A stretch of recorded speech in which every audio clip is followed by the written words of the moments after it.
এখন আপনারা যে ওয়েট করলেন, করার পরে আপনাদেরকে কিন্তু এই যে বোর্ডিং ব্রিজে আপনাদেরকে নিয়ে যাচ্ছে। যখন বোর্ডিং ব্রিজ একদম রেডি, সবগুলো বোর্ডিং ব্রিজ রেডি। এখানে এসে ফাইনাল যে এয়ারক্রাফটে ওঠার আগে যে চেকিংটা হয় সেটি কিন্তু এখান থেকে হবে। এবং এই যে টেবিল সব রেডি, ওই স্ক্যানার রেডি, ফাইনাল চেকিং করে দেন আপনাদেরকে কিন্তু এই বোর্ডিং ব্রিজে উঠতে হবে। আমরা গেট A3-তে ঢুকতেছি এখন, বোর্ডিং ব্রিজ যেটি সিঁড়িতে যায়।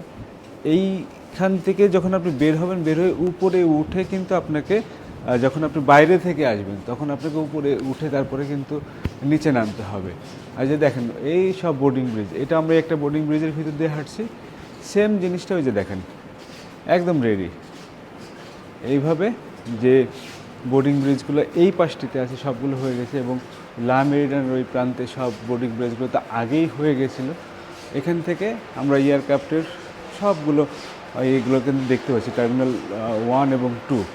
দেখেন কত সুন্দর করে এই পাশটি হয়ে গেছে, যে পার্কিং এরিয়া, সেই পার্কিং এরিয়া কিন্তু হয়ে গেছে। এবং আমরা একটা আপনাদেরকে দেখাই যে এই যে এয়ারক্রাফটে ওঠার জন্য আপনাকে এখানে তো প্রথমে আসতে হয়, যাদের অভিজ্ঞতা আছে তারা জানেন যে টার্মিনালে যখন বোর্ডিং ব্রিজ দিয়ে আপনারা প্লেনে ওঠেন সেই ব্যবস্থা। এখন কিন্তু এটা নিচু হয়ে আসে, কারণ এয়ারক্রাফটটি এসে থামলে তখন এটাকে কিন্তু হাইট আরও বাড়ানো হয়।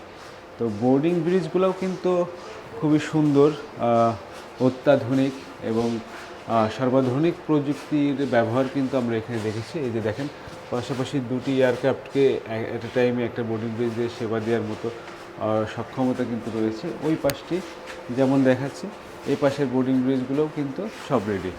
আমরা আপনাদেরকে ওই প্রান্তে নিয়ে যাব। এবার আপনাদেরকে দেখাবো যে কোথায় আসলে যে এইগুলো হচ্ছে যে লাগেজগুলো, এবং আপনি যখন দেশের বাইরে থেকে আসবেন তখন বোর্ডিং ব্রিজ দিয়ে বের হয়ে কীভাবে লাগেজ বেল্টে যাবেন, এবং লাগেজ বেল্ট এরিয়াটা কত সুন্দর, কতগুলো লাগেজ বেল্ট ওখানে রয়েছে, চলুন আপনাদেরকে সেগুলো একটু দেখাই।